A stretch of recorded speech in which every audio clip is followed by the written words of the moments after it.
안녕하세요. 달빛 야입니다. 오늘은 뱃생딸의 숨겨진 과거에 대한 이야기를 시작하겠습니다. 가을의 풍작을 축하하는 잔치가 마을 한가운데에서 열리고 있었습니다. 황금빛으로 물든 곡식들이 산처럼 쌓인 마당에서 박진사가 직접 나서서 마을 사람들에게 곡식을 하나하나 나누어 주고 있었습니다. 진사님, 이렇게 많이 주시다니. 한 할머니가 쌀자루를 품에 안고는 고개를 숙이며 감사를 표했습니다. 박진사는 온화한 미소를 지으며 할머니의 손을 따뜻하게 잡았습니다. 할머니, 왜 그러십니까? 이웃이 굶주리고 있는데 국간에 곡식만 쌓아놓고 있으면 그게 무슨 소용입니까? 마을 사람들이 하나둘 모여들기 시작했습니다. 아이들은 박진사 주위를 맴돌며 즐겁게 웃음꽃을 피웠고 어른들은 감사의 인사를 전하는데 여념이 없었습니다. 진사님 덕분에 우리 마을이 삽니다. 한 사회가 깊숙이 허리를 굽히며 말했습니다. 박진사는 겸손하게 손을 내밀며 대답했습니다. 아니에요. 사람이 가진 것은 나눌 때 더 빛나는 법이지요. 우리 모두 잘 살아야 진전한 풍요로움이 아니겠습니까? 박도령도 아버지의 곁에서 곡식을 나누어 주고 있었습니다. 25세의 나이에도 불구하고 그는 아직 혼인이 이루어지지 않았지만 아버지를 닮아 인품이 훌륭하고 학문에서도 뛰어난 모습이었습니다. 마을 사람들은 그런 박도령을 보며 한마디씩 했습니다. 저런 훌륭한 총각이 아직 장가를 안 갔다니 우리 마을 처녀들이 모두 손꼽아 기다리고 있잖아요. 진사님이 너무 신중하셔서 그런 게 아닐까요? 아무나 며느리로 드릴 수는 없으니까요. 박진사는 이런 이야기를 들으며 씁쓸한 미소를 지었습니다. 사실 그는 아들의 혼사에 대해 고민이 있었습니다. 여러 곳에서 혼담이 들어오고 있었지만 문벌보다 인품을 중시하는 그의 눈에는 마음에 드는 상대를 찾기가 쉽지 않았던 것입니다. 한편 얼마 전 다른 마을에서 이사온 뱃생은 아내와 함께 속삭이고 있었습니다. 뱃생은 박진사의 부유함을 보며 처음부터 욕심을 품고 있었습니다. 여보, 저 집 재산 한번 탐내볼 만하지 않소? 눈밭만 해도 우리 10배는 될 텐데. 뱃생의 눈에 탐욕이 반짝였습니다. 그는 평소 박진사의 후한 인심을 시기하고 있었던 터였습니다. 내 딸을 며느리로 보내면 모든 것이 우리 것이 될 거 아니겠소? 아내는 남편의 말에 깜짝 놀랐습니다. 하지만 우리 필순이는 이 마을 사람들은 아무도 모르지 않소. 지난 일은 철저히 숨기고 전혀 인척하면 되는 거요. 뱃생의 딸 필순이는 이미 전에 살던 마을에서 혼인했다가 남편에게 버림받고 친정으로 돌아온 상태였습니다. 하지만 새로 이사온 마을에서는 아무도 그 사실을 알지 못했습니다. 그게 전에 살던 곳을 떠나온 이유이기도 했습니다. 하지만 극에서 쉽게 수락하실까요? 뱃생은 서둘러 중매쟁이를 보내 박진사의 의중을 떠보았습니다. 그러나 돌아온 것은 정중한 거절의 의사였습니다. 그렇다면 할 수 없어. 박도령이 우리 필순이와 약조를 했다고 우기는 거예요. 증인도 미리 준비해둔 상태니까. 딸에게는 박도령이 홀인하기로 약속하고 은밀히 만났다고 하라고 입을 맞추었습니다. 네, 팔자를 고칠 2번 다시 없을 기회다. 딸도 굳게 마음을 먹고는 고개를 끄덕였습니다. 뱃생은 이미 마을의 몇몇 불량배들에게 돈을 주고 거짓 증언을 해달라고 부탁해둔 상태였습니다. 그는 자신의 계획이 완벽하다고 생각했습니다. 그러던 중 며칠 후 마을에 큰 소동이 일어났습니다. 뱃생이 몇 명의 증인을 데리고 박진사의 집 대문 앞에 나타난 것입니다. 진사님, 나와 보시지요. 뱃생의 목소리가 마을 전체에 울려 퍼졌습니다. 박진사가 황급히 나오자 뱃생은 큰 소리로 맺혔습니다. 태계 아들이 우리 딸과 혼인을 약조하고 만났다고 하여 찾아왔소. 박진사는 어리둥절한 표정으로 물었습니다. 뱃생, 무슨 말씀이십니까? 우리 아들이 그런 약조를 했다는 거요? 그렇습니다. 여기 증인들이 다 있지 않습니까? 뱃생이 손짓하자 미리 준비해둔 불량배들이 나서서 큰 소리로 외쳤습니다. 맞습니다. 우리가 직접 들었습니다. 그러자 박진사는 아들을 불렀습니다. 혁수야, 이리 나와 보거라. 아들이 밖으로 나오자 박진사는 물었습니다. 너 옆집 처자와 혼인 약조를 하였느냐? 아들은 영문을 몰라 어리둥절했지만 강하게 고개를 저었습니다. 그러자 입을 맞춘 불량배들이 다시 말했습니다. 박도령이 분명히 혼인하겠다고 했어요. 우리가 근처에 있다가 만나는 걸 봤거든요. 마을 사람들이 하나둘 모여들기 시작했습니다. 박진사는 당황했지만 곧 침착함을 되찾았습니다. 회생원, 이 일은 관하에서 제대로 판단을 받는 것이 좋겠소. 거짓말은 언젠가 드러나는 법이니까요. 졌어. 관하로 갑시다. 누가 거짓말하는지 가려보자고요. 배생은 오히려 더 큰 소리로 외쳤습니다. 그는 자신의 계획이 완벽하다고 확신하고 있었습니다. 관하는 구경꾼들로 가득 차 있었습니다.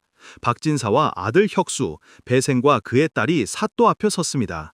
사또가 위엄 있게 자리에 앉자 배생원이 먼저 나서서 자신의 주장을 펼쳤습니다. 박진사 집안에서 혼인약조를 일방적으로 파괴하려 합니다. 사또가 박진사를 바라보았습니다. 그게 사실이요? 박진사는 단호하게 대답했습니다. 사또, 절대 그런 약조를 한 적이 없습니다. 이는 분명 누군가의 음모입니다. 그때 갑자기 한 무관이 앞으로 나와 사또 앞에 무릎을 꿇었습니다. 얼마 전 다른 지방에서 이곳 관로 전출되어 온 인물입니다. 사또, 드릴 말씀이 있습니다. 사또가 어리둥절하여 물었습니다. 어찌하여 이 자리에 나서느냐? 무관은 침착하게 대답했습니다. 소인은 저 여자의 전남편 친구입니다. 순간 관안이 조용해졌습니다. 모든 시선이 남자에게 집중되었습니다. 배생원의 얼굴이 창백해졌습니다. 사또가 엄중하게 물었습니다. 알고 있는 사실을 빠짐없이 알도록 하라. 사또, 제 친구와 저 여인은 3년 전 혼인하였습니다. 하지만 여자는 집안일은 하지 않고 늘 유흥만 다니며 시어머니께 부려먹고 심지어 남의 남자와 바람까지 피워서 칠거지약으로 인해 이혼했다고 들었습니다. 거짓말입니다. 거짓말이에요. 필순이 울음을 터뜨리며 부정했지만 무관이 다시 말했습니다. 사또, 친구에게 기별하여 알아보시면 사실이 드러날 것입니다. 사또가 그 말에 고개를 끄덕였습니다.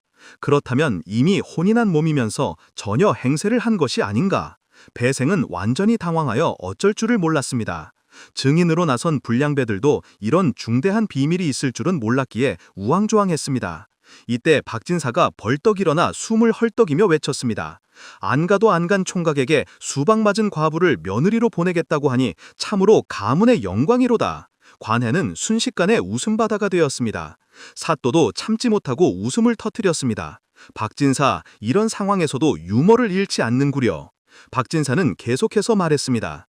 사또, 배생의 계략을 보십시오. 돈으로 증인을 사고 화부를 속이고 없는 약조가 있다고 우기니 이런 치밀한 계획이 또 어디 있겠습니까? 마을 사람들도 모두 웃으며 배생을 비웃었습니다. 배생은 얼굴이 빨갛게 달아올라 어쩔 줄을 몰랐습니다. 사또가 위엄을 되찾으며 말했습니다. 배생, 그대는 관아를 속이고 선량한 사람을 모함한 죄로 곤장 30대에 처하노라. 그리고 거짓 증언을 한 자들도 모두 곤장 20대씩 맞고 벌금을 내거라. 사또, 용서해 주십시오. 배생원이 무릎을 꿇고 빌었지만 이미 늦었습니다. 며칠 후 마을은 다시 평온을 되찾았습니다. 배생은 곤장을 맞고 벌금까지 내어 집안 살림이 더욱 어려워졌습니다. 무엇보다 마을 사람들의 손가락질을 받으며 제대로 얼굴을 들고 다닐 수가 없었습니다. 그런 일이 있고 나서 박진사는 서둘러 며느리를 들였습니다. 배생은 탐욕 때문에 망신만 당하고 딸의 재운길 마저 막아버린 셈이 되었습니다. 탐욕은 반드시 드러나 망신을 부르고 진실은 끝내 빛을 발하는 법입니다. 기생 치마폭에 적힌 글씨. 대동당에 배가 띄어져 있고 횃불이 대나무처럼 화려하게 밝혀져 있었습니다. 자, 모두 잔을 듭시다. 오늘 마음껏 즐기시오. 새로 부임한 감사를 환영하는 성대한 연회가 대동강에서 열리고 있었습니다. 평안감사도 제하기 싫으면 그만이라는 말이 있듯이 그만큼 평안감사 자리는 요즘 말로 꿀보직이었습니다. 평양과 안주를 총괄하는 평안감사는 재정이 풍족하고 조정의 통제에서도 비교적 자유로운 터였습니다. 무엇보다 그곳은 중국에서 가는 길목이었고 사신이라도 오면 반드시 거쳐갈 정도로 풍류의 도시였습니다. 그러다 보니 정치는 부패하고 탐관오리들이 기승을 부렸습니다. 조정에서는 이러한 폐단을 차단하기 위해 도사라는 직책의 관리를 파견했습니다. 그때 그곳에 부임한 도사는 깐깐하기로 소문이 나 있었습니다. 부패한 자들을 조정에 보고하려 합니다. 아니, 그게 무슨 말이요?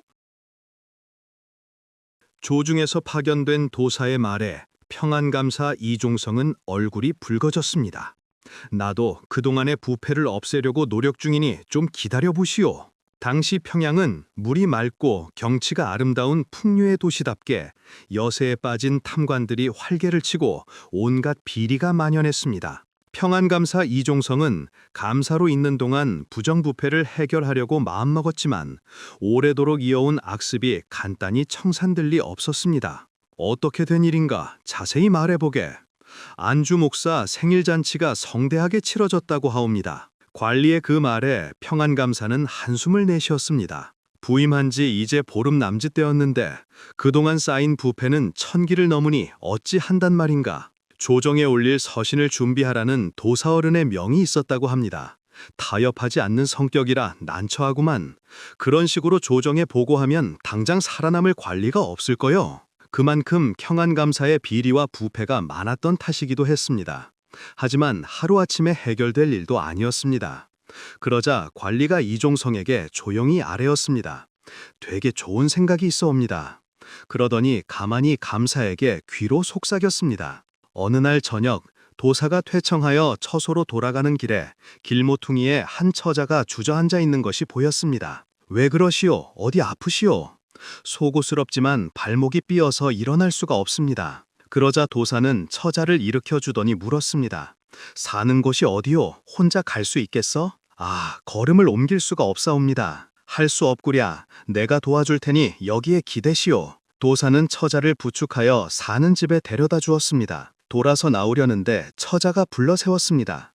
신세를 지고 그대로 보내드릴 수가 없사오니 잠시만 계시지요. 그러더니 어느 틈에 정성껏 차려진 음식을 가져왔습니다. 아니요, 가야 하오.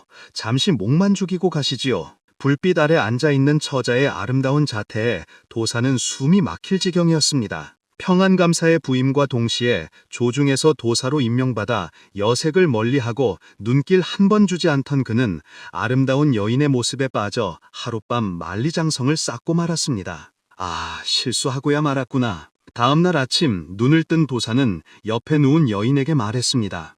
당신의 아름다움에 빠져 그만 결례를 저지르고 말았어. 어떻게 해야 좋겠소? 은혜를 입었으면 보답을 해야 마땅한 일이온데 어찌 그런 말씀을 하십니까? 다만 증표로 제 치마폭에 글이라도 맺혀 남겨주시면 영원히 기억하겠습니다. 도사는 잠시 망설였지만 그 자리를 모면하려면 다른 방법이 없었습니다. 그로부터 얼마 후 중국으로부터 사신 일행이 찾아오자 유명한 평양 기생들을 불러 모아 성대한 잔치를 벌이게 되었습니다. 부임하고 처음이니 도사도 함께 참석해 주시오. 그렇게 감사의 지시에 따라 잔치에 참석해 있던 도사의 얼굴이 기생들이 화려하게 춤을 추자 갑자기 굳어졌습니다. 아니, 저건 춤을 추는 기생 가운데 나은 기생의 치마에 자기가 쓴 글귀가 휘날리고 있지 않은가. 다음날 평안감사가 도사를 보자고 했습니다. 여보시오 도사, 여색은 아무도 장담할 수 없는 거요. 조정에 하려던 부분은 잠시 밀어주시오.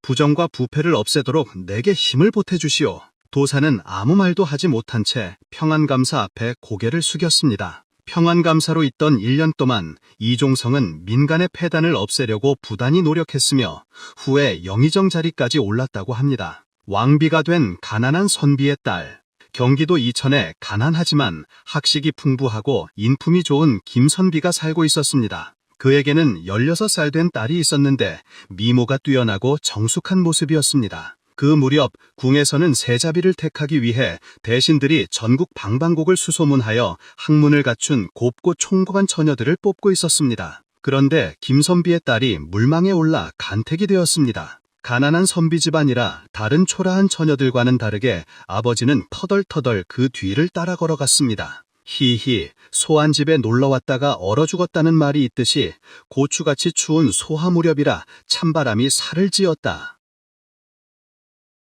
온종일 걷다 보니 간막군들도 기운이 빠져 몸이라도 녹이고 주막집을 찾았습니다.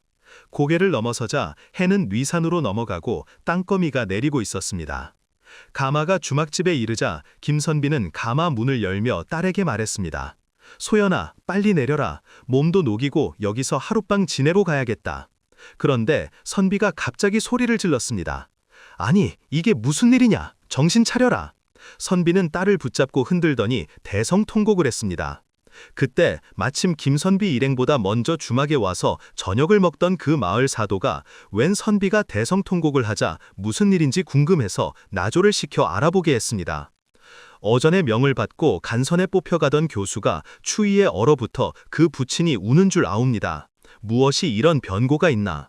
얼마 안 되었다면 다시 살릴 수도 있을 테니 속히 데려와 따뜻한 방에 눕히고 조처를 하도록 하라. 사도의 분부가 내리자 주모와 나졸들은 물론 객들까지 모두 부산을 떨었습니다. 뜨거울 정도로 방에 불을 떼고 물을 끓여 얼어붙은 손발을 녹였습니다. 그리고 약재를 달여서 입에 넣어주기를 얼마나 했을까요? 한밤중이 되자 딸은 몸에 온기가 돌더니 숨을 쉬며 서서히 회복하게 되었습니다. 다음 날 선비와 딸은 사도 앞에 무릎 꿇고 큰 절을 올렸습니다. 목숨을 구해주신 사도님의 은혜를 어찌 갚아야 할지요. 사도는 족제로 만든 목도리를 꺼내주더니 말했습니다. 다시 살아났으니 천만다행일세. 먼 길을 가는데 이거라도 두르고서 추위를 견디도록 하시오. 김선비와 딸은 너무나 감격해서 눈물을 흘렸습니다. 사도님의 은혜가 있지 않겠습니까? 은혜에 보답할 것을 맹세한 부녀는 사도와 작별을 하고 길을 나섰습니다. 그리고 다시 길을 떠나며 목도리를 딸은 아버지에게, 아버지는 딸에게 장옷을 덮었습니다. 그 모습을 본 주모가 방으로 들어가더니 목화솜을 넣은 두툼한 장옷을 들고 나왔습니다. 그리고는 가마 안에 장옷을 밀어넣으며 말했습니다. 아버지는 목도리를 두르고 낭자는 이걸 뒤집어 쓰고 가시오. 부녀는 서로 사양하다가 주모가 장옷을 건네는 바람에 아버지는 목도리를 두르고 다른 장옷을 뒤집어 쓰고 무사히 한양으로 올라왔습니다. 한편 딸은 궁궐에 들어가 선을 보게 되었습니다. 선을 볼 때 임금이 바로 알 수 있도록 꽃방석마다 어느 고을에 누구라고 아버지 이름을 써놓았고, 나라 안에서 가장 예쁘고 총명하기로 이름난 처녀들은 자기 아버지의 이름을 찾아서 꽃방석 위에 앉았습니다. 그런데 유독 한 처녀만 꽃방석 위에 앉지 않고 방석 뒤에 끌어앉는 것이 아닌가. 임금은 그 처녀가 누구의 딸인지는 알겠으나 어째서 꽃방석 위에 앉지 않는지 알 수가 없었습니다. 그대는 어찌하여 방석 위에 앉지 않는고? 아래 업기 황송하오나 소녀는 방석 위에 부친의 성함이 있어 깔고 앉을 수가 없어 이렇게 바닥에 앉았사옵니다. 임금은 과연 총명하고 예의범절이 출중한 효녀라고 생각하고 흐뭇해하며 다른 처자들의 총명함과 지혜를 알아보기 위해 이것저것 질문을 했습니다. 이 세상에서 가장 무서운 게 뭐라고 생각하는고? 그러자 처자들은 뒤질세라 앞다투어 대답하는데 선비의 딸만은 대답을 하지 않고 있었습니다. 그대는 무서운 게 없는가? 저도 있사옵니다. 그래, 그럼 무엇이 가장 무서운 거? 먹을 게 없어 쌀에서 바가지 끓는 소리가 나는 게 가장 무서운 줄 아옵니다. 그렇지, 나도 나라에 돈과 쌀이 없어서 백성이 굶주림에 허덕이는 걸 보면 더 무서운 게 있을까 하는 생각이 들 때가 있지. 과연 나라 곳간을 책임질 안주인의 대답이로다. 그러더니 계속 질문을 이어갔습니다. 그렇다면 이번엔 이 세상에서 어떤 꽃이 제일 좋은 꽃인가? 그러자 이번에도 처녀들은 너도 나도 이곳저곳에서 제각기 말하는데 선비의 딸만은 달랐습니다. 꽃 중에 최고의 꽃은 목화꽃이라 생각하옵니다. 그러자 임금은 그 이유가 궁금해서 자세히 물었습니다. 무화꽃은 향기도 없거니와 빛깔도 보잘것없는데 왜 최고의 꽃이라고 생각하는고? 목화꽃으로 말하자면 꽃이 피어 따지고 열매를 맺으면 목화솜을 얻을 수 있습니다. 그래서 솜을 타서 모두의 추위를 막을 수 있으니 이보다 좋은 꽃이 어디 있겠습니까? 맞습니다. 그런 생각을 하다니 기특하구나. 이래서 임금의 마음에 든 김선비의 딸은 세자비가 되었습니다. 그 후 임금이 세상을 떠나고 세자가 왕위에 오르자 선비의 딸은 왕비가 되었습니다. 그러나 왕비는 절체절명의 위기에서 구해준 사도를 한시도 잊은 적이 없었습니다.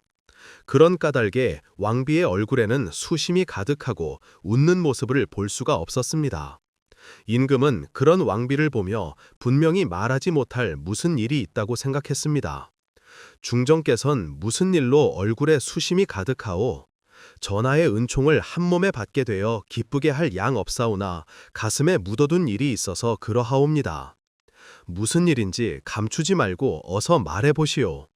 이래하여 왕비가 든 김선비의 딸은 간선을 벌어올 때의 일을 소상히 아뢰었습니다.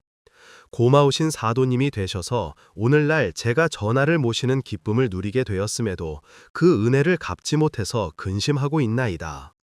임금은 왕비의 사연을 듣고 즉시 영의정을 불러 상황을 설명한 뒤 그 사도를 찾아 대령회했습니다. 마침내 사도가 영문도 모른 채 벌벌 떨며 어전으로 불려왔습니다. 왕비가 목도리를 사도에게 내보이자 사도는 깜짝 놀라며 간선을 벌어가는 교수에게 자기가 주었던 물건이라고 했습니다. 왕비는 자기가 바로 그때 그 교수라고 말하며 생명의 은인인 사도를 융숭히 대접했습니다. 후에 사도는 일사리로 벼슬길에 올라 정승자리에 올랐습니다. 또한 추위를 맞고 무사히 궁궐까지 가라며 선뜻 비싼 장옷을 내준 주모에게는 평생 옷을 해입고도 남을 만큼 많은 돈을 건네주었습니다. 지혜롭고 현명한 왕비는 백성들에게 칭송을 받으며 어진 국모로서 존경을 받았다고 합니다.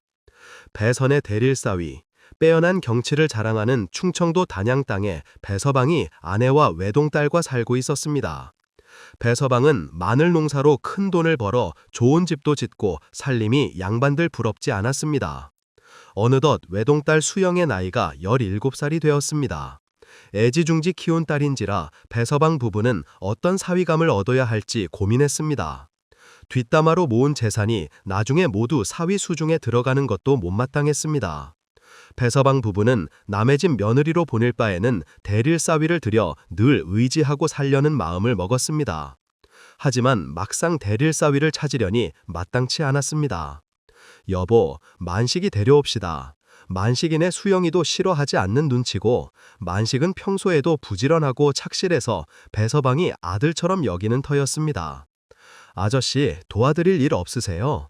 괜찮아. 도움이 필요하면 얘기하마. 하지만 막상 사위를 삼으려니 김참봉 집 팽랑의 아들이란 게 걸렸습니다. 양반 사위를 얻으면 좋을 텐데 양반 집에서 우리하고 혼인을 하려 들겠어요? 돈 없는 양반보다야 낫지. 배서방이 사위감을 구한다는 소문을 들었는지 중매쟁이가 제천대 집을 찾아왔습니다. 대를 사위로 드릴 만한 총각이 있구만요. 혼자 몸이라 들어와 사는데 어려울 것도 없고 한때는 잘 나가던 양반 핏줄이라네요. 그래요. 어디 한번 봅시다. 배서방은 서둘러 총각을 불러들였습니다. 이상만이라고 합니다. 어서 오시게. 허우대 멀쩡한 상만은 혼인하면 친아버지처럼 모시고 살겠다고 했습니다. 상만이 돌아가고 나자 배서방 부부가 마주 앉았습니다. 전 별로 마음이 느끼지 않아요. 그게 무슨 소리요? 만식이보다는 100변 낫지. 다정에 충실할 사람 같지 않아요? 배서방 아내는 상만이 사위감으로 내키지 않았습니다. 하지만 배서방은 양반 사위를 보게 되면 격이 높아진다는 생각에 혼사를 진행하려고 서둘렀습니다. 사실의 상만은 호로머니가 세상을 떠나자 물려받은 재산을 당진하고 이웃마을 배서방이 대릴사위를 구한다는 소문을 듣고 제천대에게 돈을 주어 중매를 부탁한 것이었습니다. 그 집 사위가 되면 장차 한몫 잡게 될 테니 미지는 장사는 아니지. 한두 번 집적거리다가 마음에 상처를 준 처자도 한둘이 아니었습니다. 수영아, 내 생각은 어떠냐? 저는 그 사람이 별로 느끼지 않아요. 아버지는 그 총각이 마음에 있는 모양이던데 나도 탐탁지가 않구나. 속사정 잘 아는 만식이었으면 좋겠는데 양반이라는 말에 내 아버지가 그 총각을 고집해서 말이다. 그러면 진심을 한번 알아보는 게 어떨까요? 진심을 알아보자. 네. 수년과 어머니는 배서방에 건너가 두 사람의 의견을 말했다. 대릴 사위를 드리는데 그렇게까지 해야 하나? 순영은 생각하길 한번 알아봅시다. 다음날 말 많은 언니의 입을 통해 동네에 이상한 소문이 퍼졌다. 사기를 당해서 배서방의 재산이 다 넘어가게 됐다네. 그 바람에 배서방이 쓰러져 드러누웠다는구만. 그게 무슨 일이요? 어쩌다가 큰 돈을 벌게 해주겠다는 사기꾼의 말을 믿고 전 재산을 내놓은 모양인데 돈을 들고 야반주를 해버렸대. 빚쟁이들은 배서방에게 손을 벌리고 있고 하루아침에 알거지가 돼버렸네. 배서방과 수영이 불쌍해서 어떻게 하냐. 사람 팔자 알 수 없는 거야. 그 소문이 만식과 상만의 귀에도 들어갔다. 아저씨, 저 왔습니다. 만식이는 그 얘기를 듣자마자 불이 나게 배서방 집을 찾아왔다. 힘내세요. 돈은 있다가도 없는 것, 건강만 하면 얼마든지 다시 벌지 않겠어요? 그리고는 드러누운 배서방의 손을 꼭 잡아주었다. 아주머니 힘내세요. 순영이 만식의 진심 어린 위로의 말에 배서방은 콧끝이 찡해졌다. 저 녀석이 이렇게도 우리를 생각하는구나. 그런데 하루가 지나도 칭아버주처럼 모시고 살겠다던 상만의 종적은 콧배기도 비치지 않았다. 사흘째 되는 날 드디어 상만이 거만한 태도로 집에 찾아왔다. 그리고 배서방이 누워있는 걸 삐죽 들여다보더니 그 길로 돌아가 버렸다. 얼마 후 배서방 집에 잔치가 벌어졌다. 토래상을 사이에 두고 만식과 수영이 100년 가약을 맺는 날이었다. 배서방이 망했다는 건 거짓이었다네. 사윗감을 고르려고 그런 연구를 했단 말이야. 재산에만 욕심이 있던 속내를 알아서 다행이지. 만식이가 진국이란 걸 이제 알았던 거지. 진실과 거짓은 겉모양만으로는 구분하기 어렵다. 하지만 진실은 어려운 상황에서 그 모습을 드러내는 법이다. 산삼에 꽃이 피던 날, 여기가 바로 말로만 듣던 내 건강이구려. 정말 천하비경이 아닐 수 없어. 남편이 아내를 돌아보며 말했다. 정말 그러네요. 부부는 펼쳐진 아름다운 경치에 감탄이 절로 나왔다. 이들은 숨을 내쉬며 내금강 원적골고 접어들고 있었다. 산새의 지저귀는 소리만 간혹 들려올 뿐 골짜기의 한낮은 침묵에 쌓여 있었다. 두 사람의 차림으로 보아 그 지방 사람은 아닌 듯했다. 고려가 망하고 나라가 혼란하고 민심이 흉흉하여 관직을 버리고 속세를 떠나온 처지였다. 이런 곳이라면 바깥 세상과 인연을 끊어도 마음 높고 살만하지 않소. 하지만 이런 것에서 무고 살지요. 여긴 먹을 것이 지천이요. 조금만 땀을 흘리면 우리 두 사람 입에 풀치야 못하겠소. 그렇게 골짜기를 따라 한참을 오르고 있을 때였다. 갑자기 뿌연 안개가 피어오르며 하얀 수염의 백발 노인이 부부 앞에 나타났다. 그 모습에 눈이 휘둥그레진 아내가 깜짝 놀라 뒷걸음치자 남편도 발걸음을 멈췄다. 그대들은 누구길래 이곳을 찾아온 거요? 인적이 드문 골짜기에 갑자기 나타난 노인을 보자 부부는 알 수 없는 기운에 사로잡혀 아무 말도 할 수 없었다. 부르시오, 젊은 양반들. 다시 한번 부르는 소리에 당황한 남편은 떨리는 목소리로 간신히 대답했다.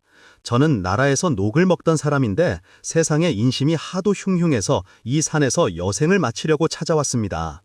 남편과 아내는 이 귀한 노인 앞에 엎드려 말했다. 그대들은 너무 깊숙이 들어왔소이다. 여기는 아무나 올 수 있는 곳이 아니니 다시 아래로 내려가 살도록 하시오. 백발 노인은 그 말을 남기고 순식간에 사라져버렸다. 이게 무슨 일이에요? 깊은 산 중에서 산신령을 만난 것 같아요. 아내가 순식간에 일어난 이 놀라운 광경에 벌벌 떨면서 말하자 남편도 근심스러운 얼굴로 대답했다. 그럴지도 모르겠어. 아내는 노인이 남기고 간 말이 마음에 걸렸다. 여보, 우리 도로 내려가요. 그분의 말이 마음에 걸려요. 아내는 백발 노인이 한 말이 아무래도 미심쩍고 불안해서 남편의 옷자락을 잡아당겼다. 맑은 물도 흐르고 이렇게 좋은 곳이 어딨겠어. 노인분 말씀도 있고 하니 더는 올라가지 말고 일단 이곳에 집을 짓도록 합시다. 한참 동안 말이 없던 아내는 마지못해 남편의 뜻을 따르기로 했다. 부부는 그렇게 내금강 원적골에 오두막을 지었다. 두 사람은 계승에 살 때부터 남들이 부러워할 만큼 금실 좋은 부부였다. 남편이 과거에 급제해서 관리가 된 것도 글 공부만 하도록 뒷바라지를 한 아내 덕분이었다. 하지만 부부에게 한 가지 걱정이 있었으니 몇 년이 지나도록 아직 아이가 없었다. 부부는 매일같이 아이를 갖게 해달라고 빌었으나 소용이 없었다. 그러던 어느 날 남편이 얼굴이 하얘져서 집으로 돌아왔다. 큰일 났어. 반란이 나서 개경이 함락되었어. 네, 이제 어떻게 해요? 이곳에 있다가는 목숨을 부지하지 못하겠소. 우리 아무도 모르는 곳에 가서 삽시다. 나라가 혼란하고 민심마저 흉흉해. 부부는 개성을 떠나 그렇게 강원도 깊은 산속을 찾아둔 것이다. 내금강엔 인적이 닿지 않아 먹을 것이 지천이었다. 부부는 오두막 근처에 작은 밭을 갖고 그 밖에 각종 산나물과 열매는 자연이 아낌없이 내주었다. 그들은 온갖 새들과 자연을 누리면서 세상과는 인연이 먼 산속에서 그렇게 행복하게 살고 있었다. 한동안 부부는 백발노인의 존재를 까맣게 잊어버렸다. 그렇게 살아가던 어느 날 계곡을 따라 뒤따라오던 아내가 숨을 헐떡거리며 뛰어오더니 남편을 불렀다. 여보, 여보, 여기 처음 보는 이상한 열매가 있어요. 남편이 보니 파란 이파리 가운데 줄기 끝에 열매가 달려 있었다. 아니, 이건... 열매를 유심히 살펴보던 남편은 얼굴빛이 달라졌다.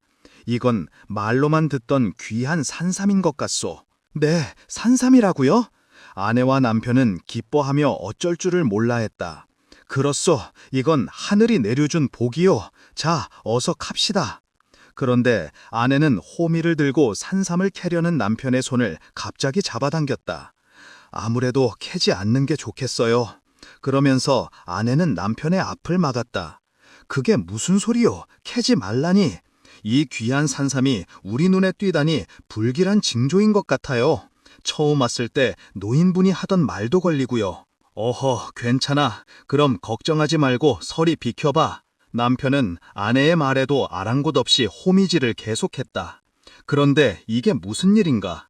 갑자기 그들 주변에 뿌연 안개가 피어오르기 시작했다. 그때 두려움에 떨고 있던 아내가 소스라치게 놀라며 소리쳤다. 이거 봐요. 산삼 뿌리에서 피가 흘러요. 이게 무슨 일이지? 그 모습을 보고 남편도 소리를 질렀다. 부부는 너무도 무섭고 놀라서 벌벌 떨고만 있었다. 그때였다. 그동안 한 번도 모습을 보이지 않던 백발노인이 그들 앞에 나타났다.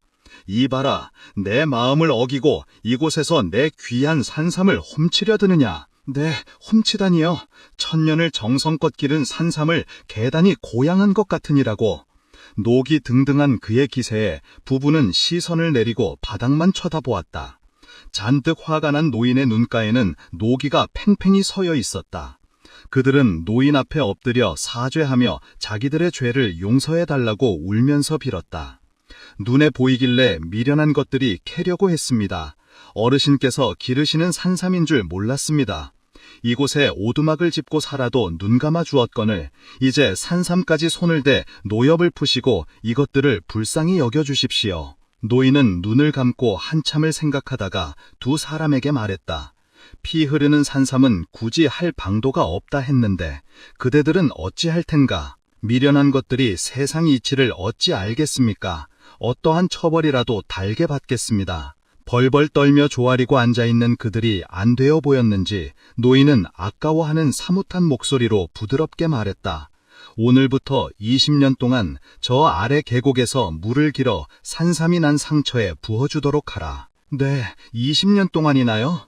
부부가 노인의 말에 다시 반문하자 노인이 재참 물었다. 못하겠다는 말인고. 아닙니다. 20년이란 세월은 너무 긴 세월이라 좀 놀랐을 뿐입니다. 1000년이나 살아온 산삼을 낫게 하는 데는 20년도 짧은 것이다. 20년 동안 정성을 다하면 산삼에 하얀 꽃이 피어날 것이다. 그때가 되면 너희의 간절한 소원도 이루어지는 날이 올 것이다. 네, 명심하거라. 그 말을 마치고 노인은 안개처럼 사라져버렸다. 노인과 약속을 했으니 20년 동안 정성을 다해 봅시다. 그때부터 두 사람은 눈이 오나 비가 오나 하루도 거르지 않고 정성을 다해 산에 물을 부어주었다. 그렇게 세월이 흘러갔고 부부의 머리에도 하얗게 서리가 내렸다. 그날도 변함없이 부부는 산삼에 물을 주러 갔다. 여보, 이리 좀 와보세요. 아내가 급하게 남편을 불렀다. 산삼에 꽃이 피었네요. 어허, 말이구만. 하얀 꽃이 피었어. 죗값을 다 치른 모양이에요. 우린 자유의 몸이 되었어요. 남편과 아내는 무거운 짐을 다 벗어버린 듯 홀가분한 마음으로 기쁨의 눈물을 흘렸다. 그들의 주름진 얼굴에는 오랜만에 웃음꽃이 피었다. 그런데 신기하게도 50이 넘은 나이에 아내에게 태기가 있었다. 그리고 10달 뒤에 금쪽 같은 사내 아이를 낳았다. 부부는 산삼이 가져다준 아이라 하여 삼돌이라 이름 지었다. 후세의 사람들은 부부가 20년 동안 산삼에 물을 주어 아이를 낳은 그 고개를 20년 고개라 부르며 그곳에 어머니가 아이를 안고 있는 듯이 보이는 바위가 있는데 그걸 사랑바위라 불렀다. 이야기가 전해져서 시집간 동쪽 하늘이 밝아올 무렵 남자들이 주막에 딸린 뒷방에서 몸을 움츠리며 밖으로 나왔다. 희부연 새벽빛이 마을과 농번기가 지난 들녘에 자욱이 퍼져 있었고 그들의 옷은 눅눅하게 젖어 있었다. 저녁에 다시 보자고. 여기서 끝낼 순 없어. 돈을 잃었는지 한 사례가 못마땅한 표정으로 입을 열었다. 마누라 때문에 올 수 있을지 모르겠어. 요즘 얼마나 사나운지 눈치가 보여서. 그럼 내도 내놓고 가던가. 알았어. 저녁에 봄새. 그렇게 실랑 일을 하고 뿔뿔이 흩어지는 사내들은 밤새 노름에 빠져 시간 가는 줄 몰랐다. 밤새도록 노름에 빠져 있던 사람들이 자리를 털고 일어났지만 돈을 잃은 사람은 본전을 찾으려고 다시 약속을 잡았다. 그들 중에 박첨지가 있었다. 천석군 부자인 그는 젊은 날에 그렇게 노름에 빠져 있었어도 워낙 약삭빠른 덕분에 돈을 잃은 적이 거의 없었다. 다만 허구한 날 마누라를 독수공방으로 지내게 했으니 자식 복이 없어 늦둥이 외동딸 하나만을 두고 있었다. 나이가 들어가며 노름에 드나드는 건 줄어들었지만 그는 본시 내기를 좋아했다. 사는 게 다 내긴 거요. 그냥 되는 게 어딨단가. 박첨지는 무슨 일이 있든지 그냥 넘어가는 적이 없었다. 그럴 때마다 마누라한테 한 소리 듣지만 그게 무슨 대수겠는가. 자기의 밝은 그는 소작인들에게도 내기나는 빌미로 욕심을 챙기기에 급급했다. 자네 이번에 10가마 수출을 하면 나한테 가마만 주고 10가마를 못 내면 6가마를 주면 어떻겠나? 땅을 소다한테도 내기라는 길을 걸었다. 그런데 오해가 생겨서 10가마 수출하기가 내기를 안 할 거면 그냥 6가마를 내던가 울며 겨자 먹기로 내기에 응했지만 결과는 뻔한 것이었다. 이렇듯이 일상이 내기가 되어버린 박첨지 때문에 주변 사람들은 매사에 신경을 곤두세우고 지내야 했다. 박첨지가 절대 손해보는 얘기는 하지 않았으니 말이다. 어느덧 박첨지의 딸이 시집갈 나이가 되었다. 천석군 박첨지가 외동딸의 신랑감을 구한다는 말이 나자 신랑감들이 줄을 이었다. 몇 날 며칠 사랑방에 틀어박혀 있던 박첨지가 고개를 끄덕이며 흐뭇한 미소를 지었다. 그리야, 내 사위가 되려면 적어도 나보다 머리가 좋아야 하지 않겠어? 그리고는 지필목을 꺼내서 뭐라고 휘갈기더니 하인을 불렀다. 돌쇠야, 이거 대문에다 붙여놓아라. 박첨지의 명에 따라 돌쇠는 대문 앞에 그 글귀를 붙여놓았다. 내가 내는 문제를 마치는 자를 내 사위로 삼을 것이다. 그걸 읽어본 박첨지 마누라가 버섯발로 사랑방으로 뛰어들어왔다. 영감, 지금 제정신이요? 사위를 얻는데도 내기를 하겠다고? 이 여편네야, 머리가 좋아야 우리 소연이 굶기지 않을 거 아니야. 내 말대로 해. 사위감이 되겠다고 사방에서 총각들이 찾아왔다. 무슨 문제를 맞추라는 거지?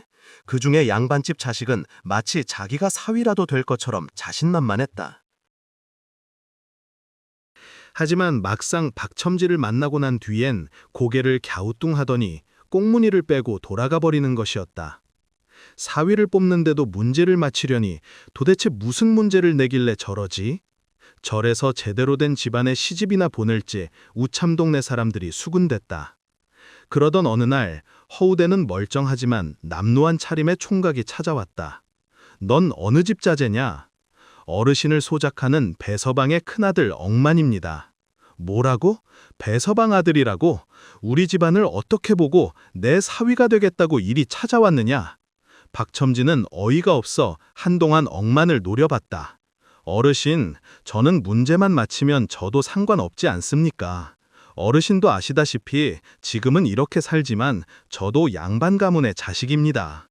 박첨지는 소작인 배서방 집안에 대해 익히 알고 있었다. 배서방도 소작이나 해먹고 살지 않았다. 아들 하나 잘났구먼. 호쾌한 기백이 넘치는 억만을 처음 본 박첨지는 침을 꿀꺽 삼켰다. 사실 지금까지 본 청년 중에서 가장 마음에 들었다. 허락하, 너도 뼈대 있는 양반 자손인데 네 조부가 재산을 다 말아먹어서 그렇지. 박첨지는 심호흡을 하고는 백제의 한 일자를 긋더니 억만에게 내밀었다. 한눈 팔지 않고 내 딸에게 일편단심하겠다는 의미로 쓴 것이었다. 그러자 억만은 망설이지도 않고 두 자를 써서 내미는 것이었다. 뭐야, 유사무이 절대 두 마음을 품지 않겠다는 말인가? 이번에는 박첨지가 석삼자를 써놓았다. 그러자 억만이 그 밑에 넉사자를 쓰는 것이 아닌가. 삼경뿐산 아니라 사소도 다 안다는 얘기군. 그러자 박첨지는 5 5자를 써놓았다. 그럼 오경까지도 아는가 하는 말이었다. 그러자 엉마는 씩 웃으며 열 손가락을 펴서 앞으로 내미는 것이었다. 모든 걸 다 통달했다는 말이군. 정말 똑똑한 친구구먼. 박첨지는 흐뭇한 미소를 지으며 엉만의 손을 잡았다. 내가 쉬다 내 딸과 혼인을 허락하. 드디어 엉만과 박첨지의 딸 소윤이 혼례를 올렸다. 소연은 엉만을 보고 고개를 숙인 채로 웃었다. 마음에 쏙 드니 신랑감이었으니까 말이다. 첫날 밤 잠자리에서 소윤이 엉만에게 물었다. 어떻게 아버지의 문제를 마치셨어요? 그러자 엉만이 대수롭지 않다는 듯이 대답했다. 간단한 문제였어. 일자를 쓰길래 이자를 썼고 3자를 쓰길래 4자를 쓴 거요. 다시 5자를 쓰길래 10가지도 쓸 수 있다고 했을 뿐이요. 그러자 소윤은 터져나오는 웃음을 참지 못했다. 그리고는 엉만을 보며 진지한 표정으로 말했다. 아버지의 문제와 서방님의 대답이 서로 다른 것 같아요. 서방님, 글 공부는 어디까지 하셨어요? 글 공부 1에서 10가지밖에 있을 줄 몰라. 그러자 소윤이 한숨을 내쉬었다. 오늘부터 당장 글 공부를 시작하세요. 아버지는 서방님의 학문이 높은 줄로 아실 거예요. 들키기 전에 당장 글 공부를 시작하십시오. 다음 날부터 엉마는 눈만 뜨면 글 공부에 매달렸다. 글 공부를 못해서 그렇지 머리 하나만큼은 타고난 엉만인지라 불과 3년 만에 엉마는 과거에 급제하고 관직에 올랐다. 내가 사위 하나는 잘 얻었지. 처음부터 알아봤다니까. 박첨지는 보는 사람마다 사위 자랑을 하느라 입이 아플 정도였다. 주머니 속에 들어있는 운명. 박첨지는 나이 20살에 장가를 들었지만 30이 되어서야 비로소 아들을 얻었다. 늦게 얻은 아들은 그야말로 귀한 보배였다. 아이는 눈빛이 총명하고 용모 또한 준수하여 박첨지는 이 아이가 크면 반드시 큰 사람이 될 것이라는 기대에 이름을 대성이라 지었다. 대성이 7살이 되자 그 총명함이 동네에 소문이 날 정도였다. 하나를 알려주면 열을 깨치고 어른들이 말하는 이야기를 단번에 이해하는 아이였다. 박첨지는 대성을 금이야 옥이야 애지중지하며 키웠다. 그러던 어느 날 집 앞을 지나던 나그네가 대성의 모습을 보고 걸음을 멈췄다.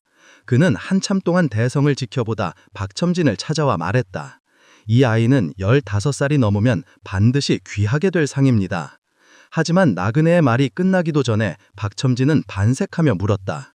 그렇습니까? 정말 제 아들이 귀하게 될 운명입니까? 그런데 나그네는 얼굴이 굳어지더니 조용히 말을 이었다. 그러나 이 아이는 혼인을 한 후 얼마 지나지 않아 반드시 횡사를 당할 운명입니다. 이 말을 들은 박첨지는 하늘이 무너지는 듯한 절망감에 빠졌다. 이보시오, 그런 끔찍한 말을 하십니까? 뉘신데 그런 말씀을 하시오. 나그네는 자신의 능력이 보잘것없지만 특별한 사람의 운명을 정확히 볼 수 있다고 말했다. 박첨지는 두 손을 비비며 애원하기 시작했다.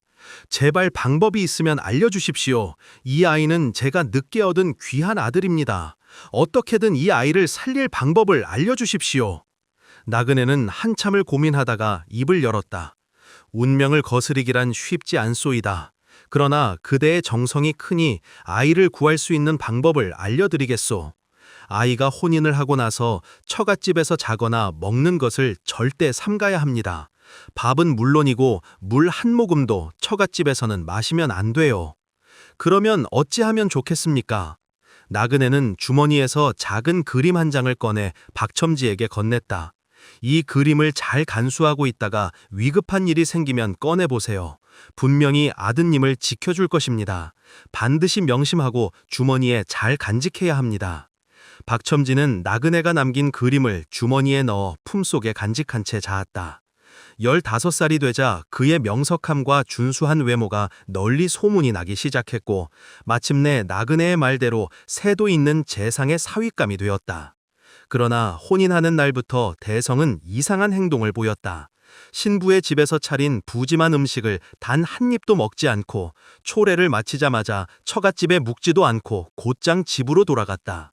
재상은 이런 사위의 행동을 도저히 이해할 수 없었다. 혼인을 하고 사흘 동안 처갓집에 묵는 게 당연한 법도였으나 그것까지 지키지 않는 사위를 본 재상은 화가 났다. 사위가 우리 집안을 무시하는 것인가? 혼리를 치르고 사흘은 처갓집에서 자는 것이 예의가 아니던가? 그러나 딸을 책임진 사위이며 가문의 명예도 있는 만큼 꾹 참아 넘겼다.